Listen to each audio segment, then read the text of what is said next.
அனைவருக்கும் வணக்கம்.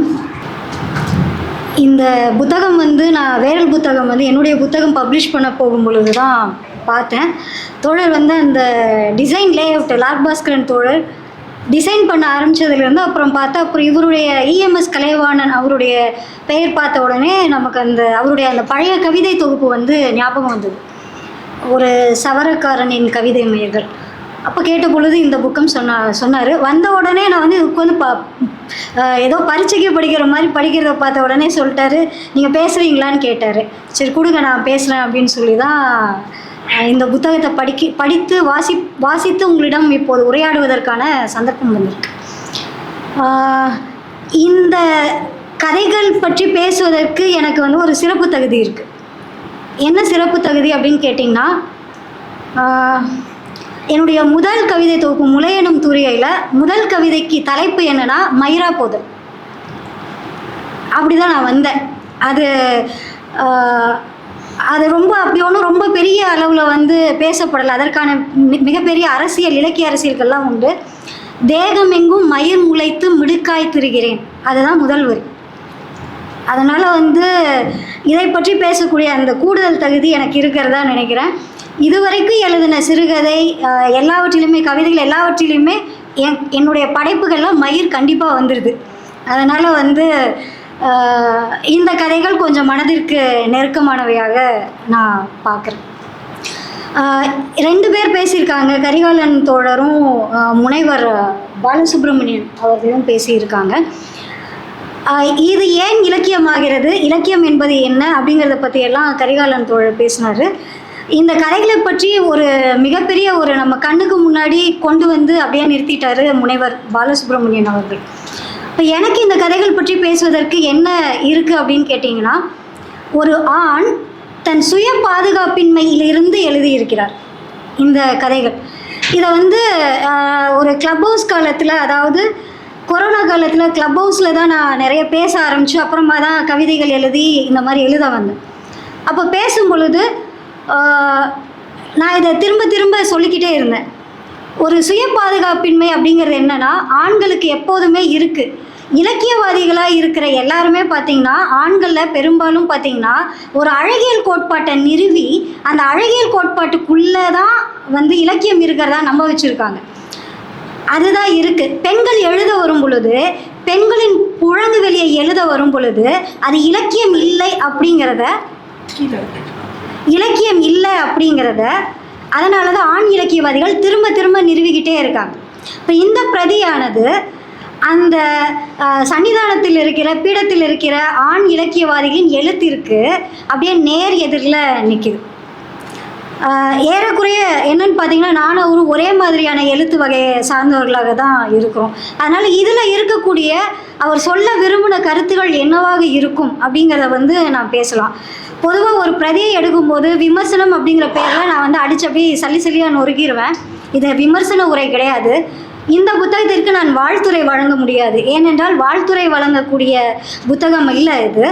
ஏனென்றால் மிகப்பெரிய வேதனைகளையும் வலிகளையும் துயரங்களையும் பாடுகளையும் கடந்து வந்திருக்கிற ஒரு மனிதனுடைய ஏறக்குறைய சுயசரிதம்.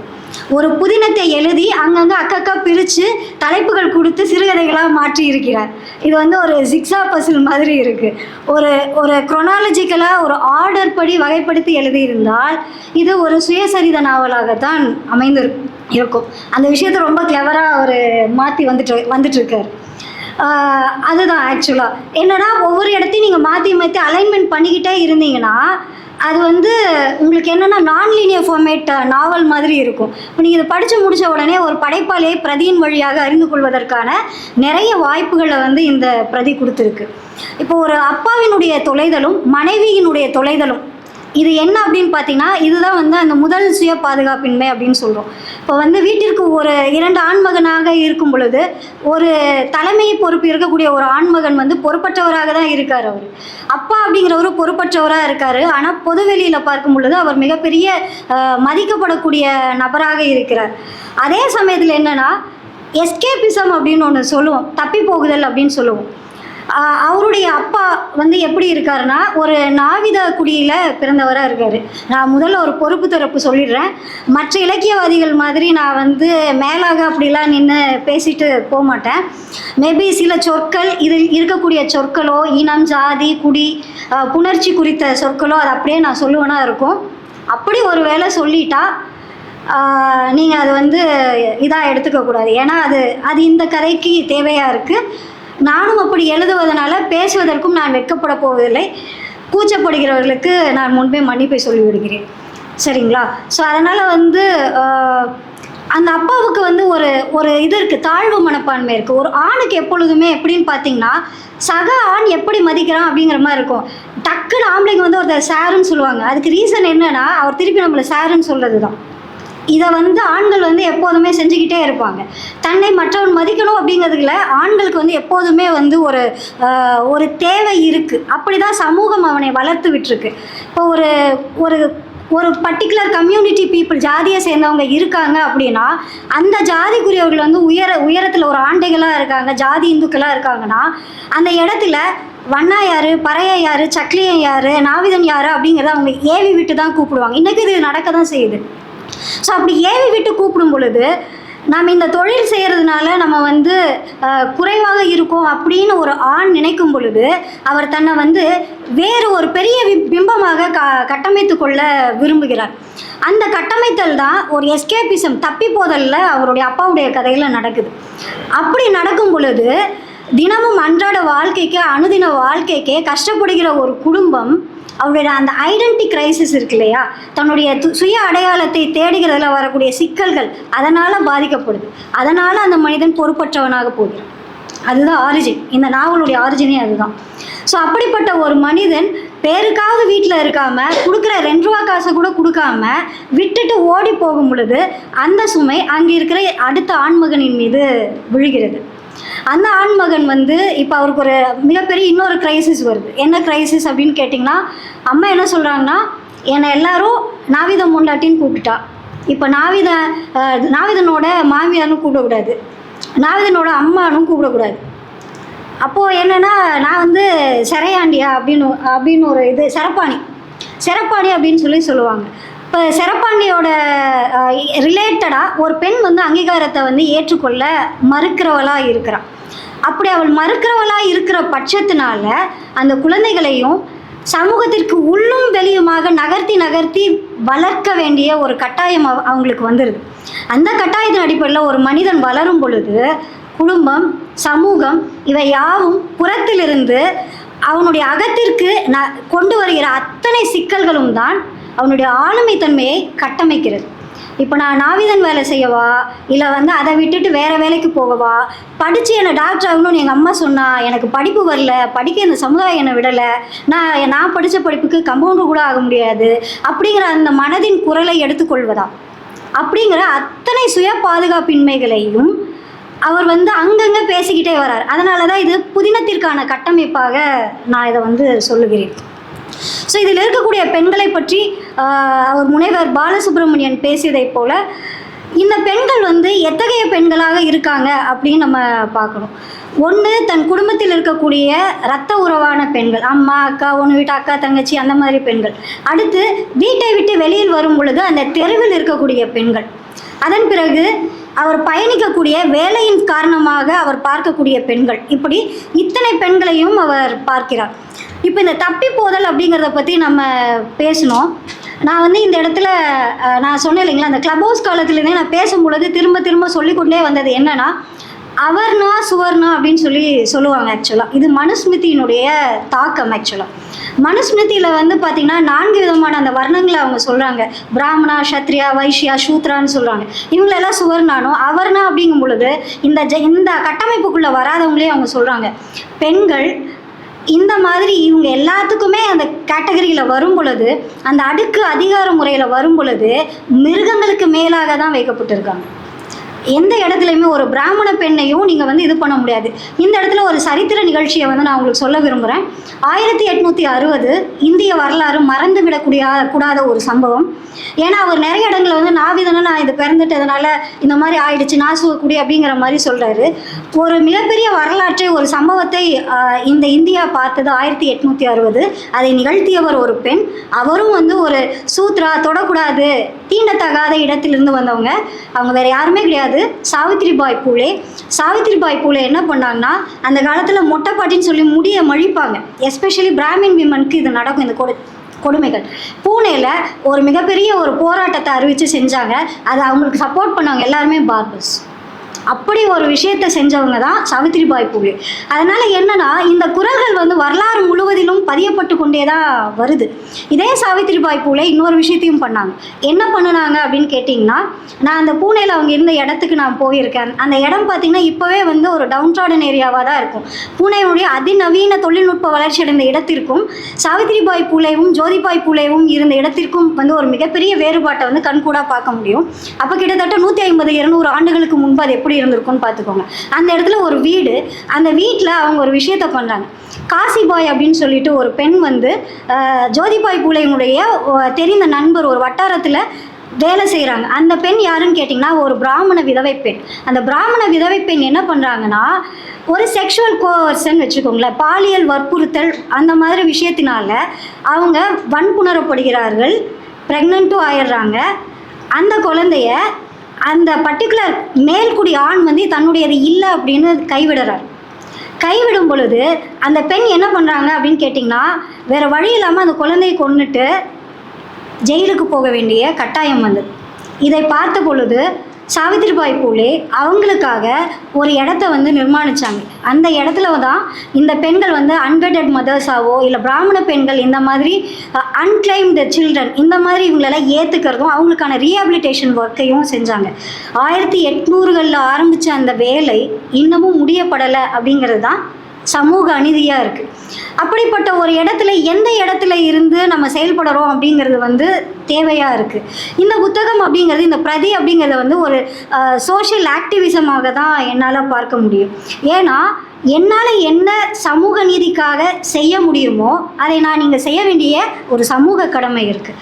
அப்படிப்பட்ட ஒரு சமூக கடமையை தான் EMS கலைவாணன் வந்து செய்திருப்பதாக நான் உணர்கிறேன். சாவித்ரிபாய் பூலே என்ன செய்தாங்களோ, அம்பேத்கர் என்ன செய்தாங்களோ, எஸ்தர் ராணி ஆகிய நான் என்ன சமூக கடமையாக செய்ய முடியுமோ அதே போல் EMS கலைவாணன் அவர்களும் இதை ஒரு சமூக கடமையாக செய்திருப்பதாக நான் இதை கருதுகிறேன். அதனால் வந்து இதில் இருக்கக்கூடிய பெண்கள் வந்து தப்பித்தலுக்கு வாய்ப்பற்றவர்கள். நான் இந்த சமூகத்தில், இந்த ஊரில், இந்த குடும்பத்தில் நான் வந்து ஒரு காலனியில் வசிக்கிறேன். நான் எந்த ஜாதிக்கிறேன் அப்படிங்கிறது எல்லாருக்குமே தெரியும். அப்போ தெரியும் பொழுது அங்கே இருந்து தப்பிச்சு நான் இன்னொரு ஊருக்கு போகும் பொழுது, ஒரு ஆணாக இருக்கும் பொழுது நிறைய தொழில்கள் செய்வதற்கான வாய்ப்புகள் இருக்குது. அதெல்லாம் செய்யும் பொழுது நான் வந்து அதுக்குள்ளே போய் என்னுடைய சுயத்தை, என்னுடைய அடையாளத்தை, குடிப்பிறப்பை நான் எப்படி அழைக்கப்பட்டேனோ அவற்றை எல்லாவற்றையும் தொலைத்து விட ஒரு ஆணுக்கு இந்த சமூகம் எளிதான வாய்ப்புகளை வழங்கி இருக்கிறது. ஆனால் பெண்ணுக்கு அது கொடுக்கவே இல்லை. அதுதான் வந்து கண்கூடு. ஏன்னு கேட்டிங்கன்னா, இங்கே ஊரில் இருந்து ஒரு பெண் வரும் பொழுது நீங்கள் வீடு பார்க்க போகும்போதே பார்த்தீங்கன்னா ஆம்பளைகிட்டெல்லாம் வந்து நீங்கள் என்ன ஆளுங்கன்னு கேட்கவே மாட்டாங்க. இன்றைக்கு வரைக்கும் எனக்குமே இருக்குது இந்த பிரச்சனை. நீ என்ன ஆளுங்கன்னு கேட்டு சென்னையிலேயே வீடு கொடுக்குறாங்க. நீ என்ன ஜாதி, என்ன ரிலீஜனு எல்லாமே இருக்குது. இப்போ எனக்கு ஹவுஸ் ஓனர் வீடு காலி பண்ண சொல்லியிருக்காங்க, வீடு பார்த்துட்டு இருக்கேன். மறுபடியும் I am ready for that round. So அந்த மாதிரி என்னென்னா அதை நினைக்கும் பொழுது தான் வந்து மிகப்பெரிய கொடுமையாக இருக்கும். அப்போது ஒரு பெண்ணை பார்க்கும் பொழுதே அந்த பெண் வந்து வர்க்க ரீதியில் கீழே இருக்கிறது ஒரு விஷயங்கும் பொழுது அவள் வந்து அவர்னாவா அப்படிங்கிற அந்த கேட்டகரைஸ் பண்ணி சொல்லிடுவாங்க.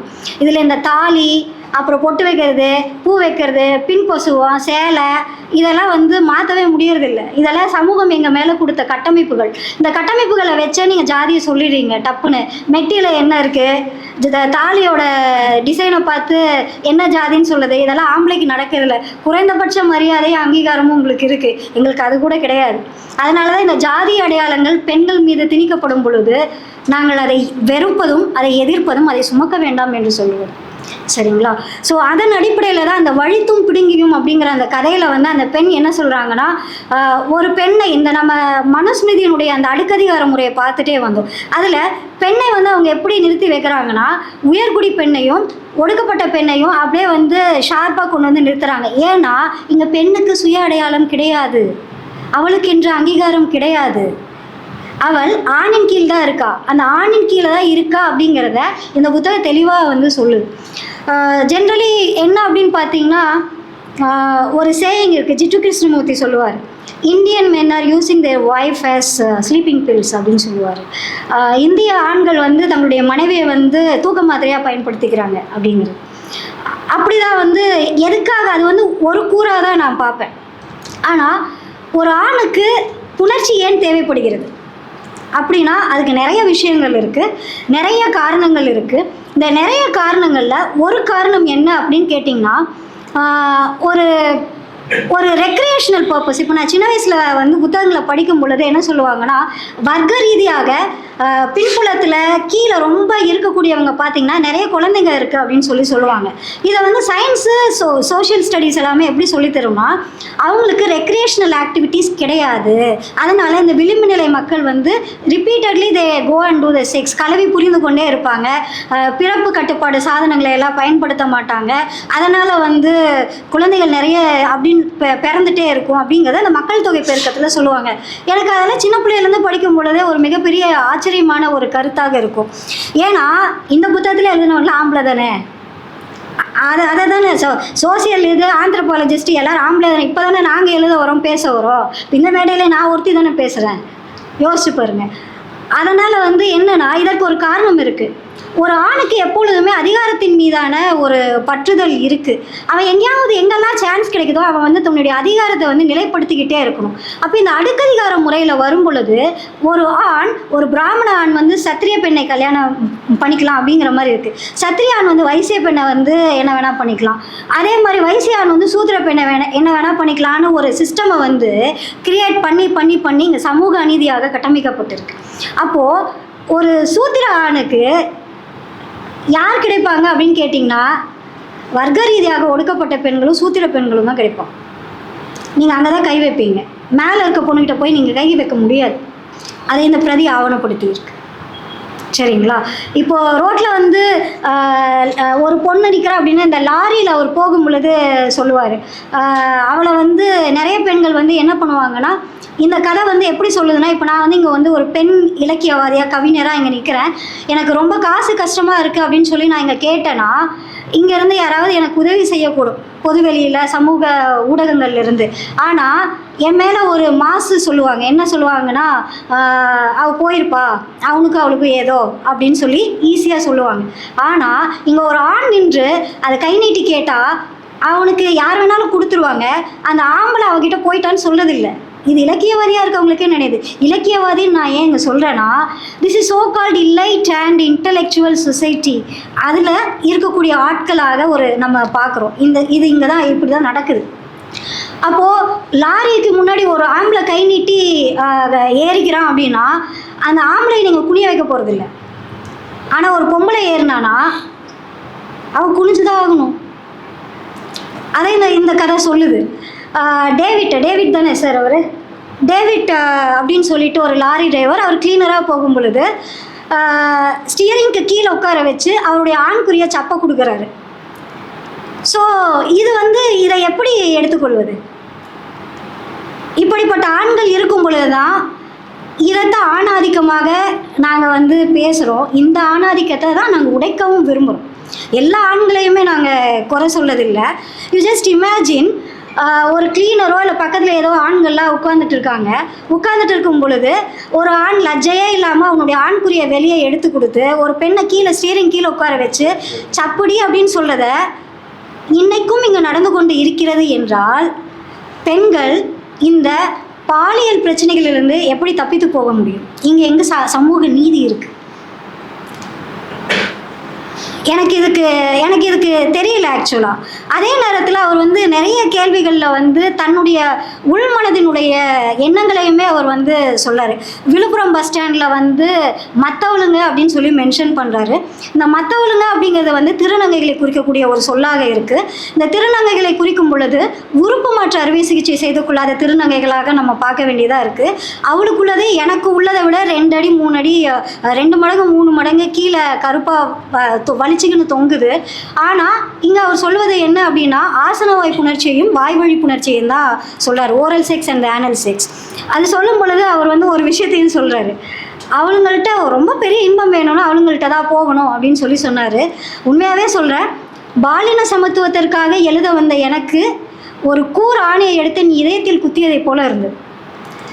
ஏன் அப்படின்னு கேட்டிங்கன்னா, என்னுடைய நிகழ்ச்சி நடக்கும் பொழுது நம்ம இங்கே திருநங்கை மறக்க அவங்கள வச்சு தான் நம்ம 2-3 வாரங்களுக்கு முன்பு இது பண்ணோம். இதை தொடர்ந்து நான் இது பண்ணிகிட்டே வரேன். அதே இடத்துல இன்னொரு விஷயத்தையும் அவர் சொல்கிறார். என்ன சொல்கிறாருன்னா, நம்ம குடிச்சிட்டு கொஞ்சம் அசந்தாப்பில் இருந்தோன்னா நம்ம வாயில் அவளுக்கு கொடுத்துருவாளுங்க அப்படின்னு சொல்கிறாங்க.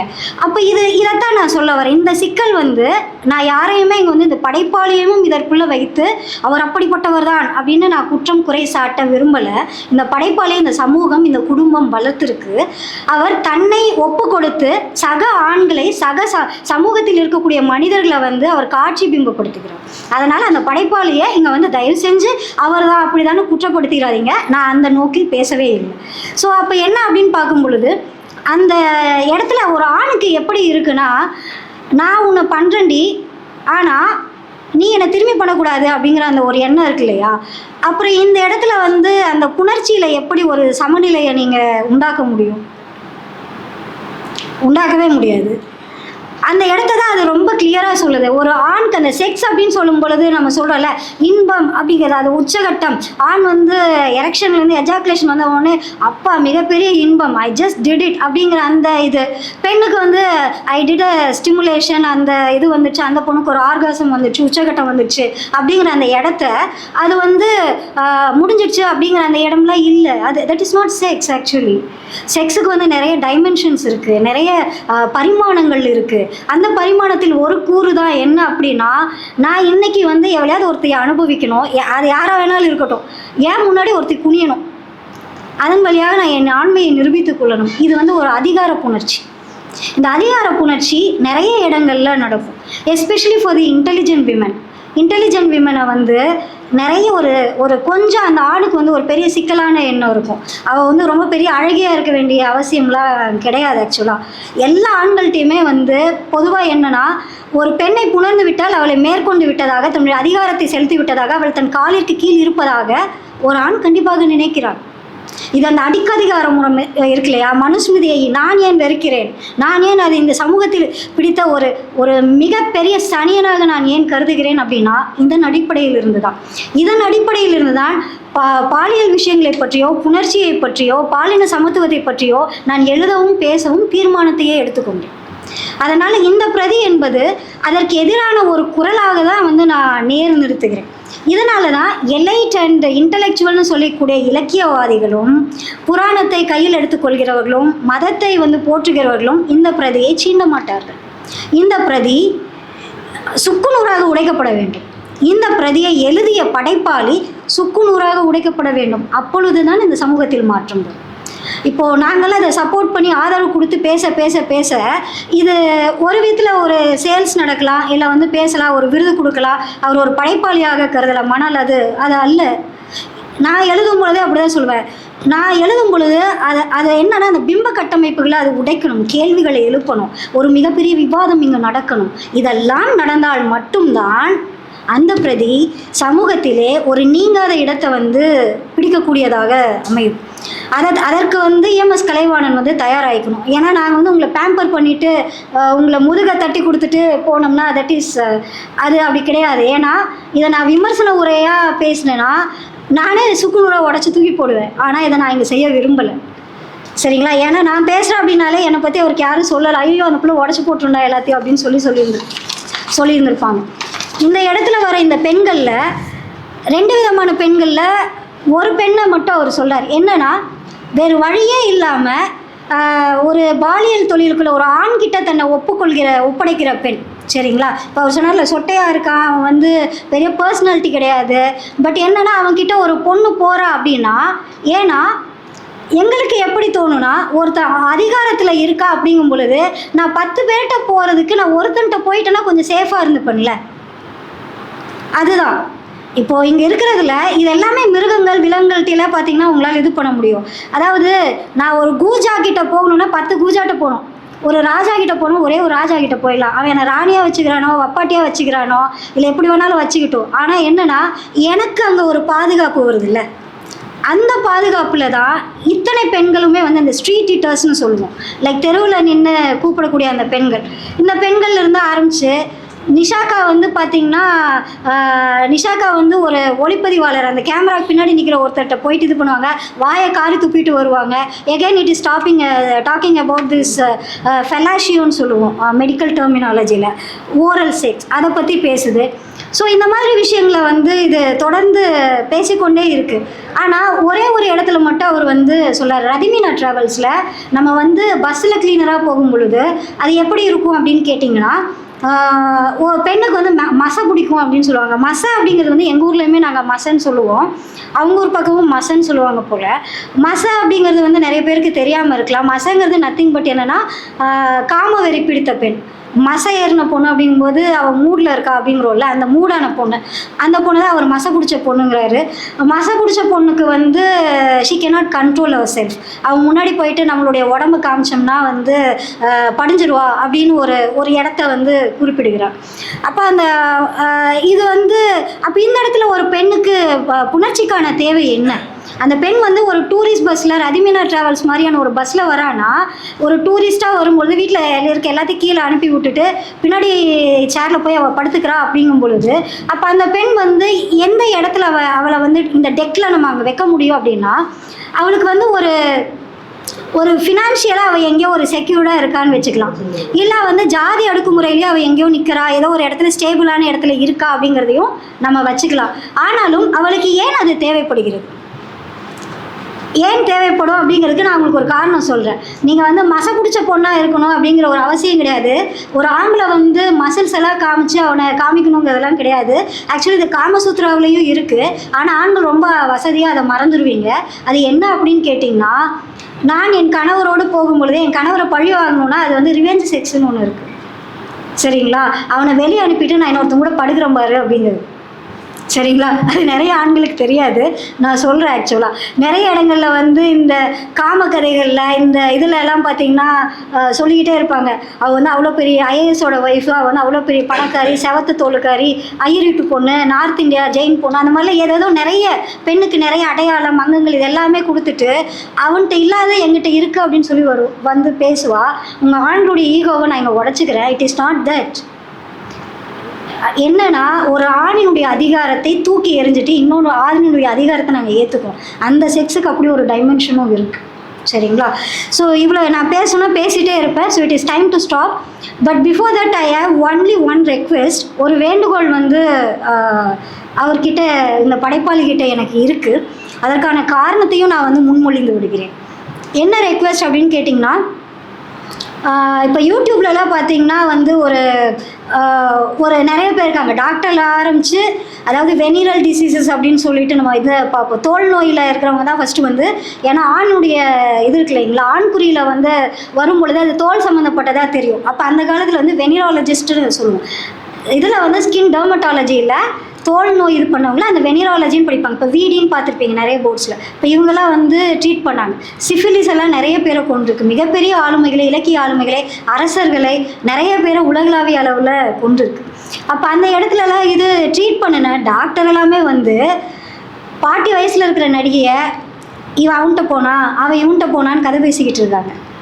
அப்புறம் வந்து நான் கூட்டி கொடுத்தேன் அப்படின்னு சொல்லிட்டு ஒரு 4 பேர் வந்து பேசிக்கிட்டு இருக்கான். இதெல்லாம் சமூகத்துக்கு ஏன் தேவைன்னு எனக்கு சத்தியமாக புரியலை ஆக்சுவலாக. ஸோ இந்த இடத்துல இன்னொரு விஷயத்தையும் நான் சொல்ல முற்படுகிறேன். காமக்கதைகள் அப்படின்னு சொல்கிறது, சரோஜாதேவி கதைகள் வந்து அந்த காலத்தில் இருந்தது. இப்போ இவங்களாம் வந்து சின்ன பசங்களாக இருக்கும் பொழுது படிச்சிருப்பாங்க. I'm very sorry to mention you, ஏஜுக்காக சொல்கிறேன், படித்தாங்க. இப்போ அதெல்லாம் எப்படின்னா நமக்கு வந்து கையடக்க இந்த அலைபேசிகளில் வந்துடுது. செக்ஸ் ஸ்டோரிஸ்னு அந்த நிறைய வெப்சைட்ஸில் நிறைய பிளாக்ஸ் இந்த மாதிரி இருக்குது. இதில் சில நாட்களுக்கு முன்பாக, சில மாதங்களுக்கு முன்பாக நான் படித்த பொழுது என்னை அதிர்ச்சியுற வைத்த சம்பவம் என்ன அப்படின்னு கேட்டிங்கன்னா, நடிகைகள் போடுவாங்க. நடிகைகள் வந்து இப்போ கரண்ட்டில் இருக்கவங்க, முன்னாடி இருந்தவங்க, அவங்களோட பாட்டி, இப்போ என்னோடய பாட்டியோட பாட்டி, அந்த வயசில் இருந்த சினிமா இன்றைக்கி எங்கே கண்டுபிடிச்சாங்களோ அதில் ஆரம்பித்து அத்தனை பொம்பளையை பற்றியும் அசிங்கமாக எழுதி அவளை இப்படி பண்ணா அப்படி பண்ணான்னு எழுதியிருப்பாங்க. இப்போது இதில் எழுதக்கூடியவங்க 2 வகையான ஆட்கள். ஒன்று ப்ரொஃபஷ்னலாக இதை எழுதக்கூடியவங்க, அமெச்சூராக எழுதக்கூடியவங்க. இவங்க 2 பேருமே அந்த தப்பை பண்ணாங்க. படிச்சுட்டு நல்லா கதிகலங்கி போயிட்டேன். சமூகம் வந்து இப்படி வந்து ஒரு கண்கூடான நிலைமையில் இப்படி கெட்டுக்கிட்டு போயிட்டுருக்கு அப்படின்னு சொல்லி. அதாவது actually because of my profession I treat to an extent sexual dysfunctions. Okay, நான் செக்ஸை எழுதுறதுக்கு வந்த காரணமும் அதுதான். இருப்பவர்களை விட என்னால் கொஞ்சம் கூடுதல் தெளிவோடு இதை எழுத முடியும். அதனால தான் நான் செக்ஸை வந்து டே 1லேருந்து இங்கே நான் எழுத ஆரம்பித்ததுலேருந்து எழுதிக்கிட்டே இருக்கேன். அப்போ சமூகத்தினுடைய பல விஷயங்களை, தனிநபராக இருந்தாலும் சரி, குழுவாக இருந்தாலும் சரி, அவங்க திரைமறைவில் செய்யக்கூடிய வேலையாக இருந்தாலும் சரி, அது போர்னோகிராஃபியாக இருந்தாலும் சரி, சரோஜாதேவி கதையாக இருந்தாலும் சரி, ஏன்ஷியன் லிட்ரேச்சரோ பேப்பிரஸ் அப்படின்னு சொல்லுவோம், எஜிப்ஷியன் லிட்ரேச்சர், அதிலிருந்து ஆரம்பித்து ஐ ட்ராக் ஆல் த திங்ஸ். அப்போ அதை செய்யும் பொழுது, இந்த இடத்த நான் பார்க்கும் பொழுது நான் ரொம்ப மனசு வருத்தப்பட்டேன். அது வந்து மிகப்பெரிய சமூக சீர்கேடாக நான் பார்த்தேன். ஆக்சுவலாக என்னென்னா, ஒரு பெண்ணை அடைய முடியாத பொழுது பொதுவெளியில் அவளை பற்றி எழுதுறது. இப்போ ஒரு நடிகையில் ஒரு ஃபோட்டோஸ் எல்லாம் வச்சுக்கிட்டு மாஸ்டர்பேஷன் பண்ணுவாங்க, சுய இன்பம் அடைவாங்க. அது எப்போதுமே ஆண்களுக்கு அந்த பழக்கம் வந்து எப்போதுமே உண்டு. அதற்காக தான் புத்தகங்களில் பார்த்திங்கன்னா, பத்திரிகைகளில் நடுப்பக்கத்தில் ப்ளோ அப் பின்அப்ஸ்லாம் வச்சுருப்பாங்க. அதுக்கு தான் வச்சுருந்தாங்க. அது வந்து செய்த ஆண்களுக்கு தெரியும். இப்போ இருந்து அந்த சின்ன குட்டி பசங்களை எப்படி பார்க்குறாங்க அந்த அவங்களுக்கு தெரியாது. இப்போ என்ன அப்படின்னு கேட்டிங்கன்னா, ஒருத்தர் சிரிக்கிறார். ஓகே, இந்த சுய இன்பத்திற்கான படங்களாகவே அவள் இருந்த, அதனால தான் தொடையை காமிக்கிறது, ஸ்விம்மிங் சூட்டு அதெல்லாம் காமிச்சு அதெல்லாம் பண்ணினாங்க. ஸோ இதெல்லாம் என்னென்னா, சமூகத்தில் உண்மையாகவும் சரி மறைமுகமாகவும் சரி மிகப்பெரிய கேவலமான கருத்தேற்றங்களை ஏற்படுத்தி இருந்தது. அதனால தான் நான் எந்த பத்திரிக்கையுமே எழுதக்கூடாதுன்னு ரொம்ப சின்ன வயசுலேயே முடிவு பண்ணிட்டேன். பொம்பளை சதையை விற்று பத்திரிக்கை பண்ணுறவனுக்கு நான் கதை எழுதி தர மாட்டேன் அப்படிங்கிறத, நான் பெரிய ஆள் கிடையாது, ஆனால் அது என்னுடைய தனிப்பட்ட பாலிசி. ஸோ அப்படி இருக்கும் பொழுது இந்த இடத்துல இதை வந்து நம்ம ஒரு ஸ்டைல் ஆஃப் ரைட்டிங் இருக்குது. As I'm writing the same style, இதுக்கு ஒரு அளவுகோல், ஒரு அளவீடுன்னு ஒன்று இருக்குது. இந்த அளவீடு கொஞ்சம் லைட்டாக மேலே கீழே இறங்கிடுச்சுன்னா அது தப்பாக போயிடும். ஏன்னா இந்த பிரதியை நான் ஆவணப்படுத்த வேண்டிய பிரதியாக நான் பார்க்குறேன். இதில் 2 நடிகைகளை பற்றி குறிப்பிட்டிருக்கீங்க. I don't want to mention their name, ஏன்னா அதுவே எங்கள் ஆவணம் ஆகிடும். முதல் கதையில் இவங்களாம் சிலாகிச்சு பேசின லீலாமணி அக்கா அந்த காம்பவுண்ட் கதையில் வந்து 2 நடிகைகள் இருக்காங்க. ஒரு மிகப்பெரிய நடிகர் ஒரு ஆக்ட்ரஸை வச்சு செஞ்சு தள்ளிட்டு இன்னொருத்தனை கட்டி கொடுத்துட்டாருன்னு சொல்லிட்டு ஐ டோன்ட் வாண்ட் டு மென்ஷன். இன்னொரு பெண்ணை பார்க்கும்பொழுது அவளுடைய உடல் உறுப்புகள் வந்து துருத்திக்கிட்டு இன்னொரு நடிகை மாதிரி இருக்குது அப்படின்னு சொல்லி மென்ஷன் பண்ணியிருக்கீங்க. ஒரு சக மனுஷியாக அவங்கக்கிட்ட கேட்டுக்கிறேன், தயவு செஞ்சு அதை எடுத்துருங்க. It is a wrong example.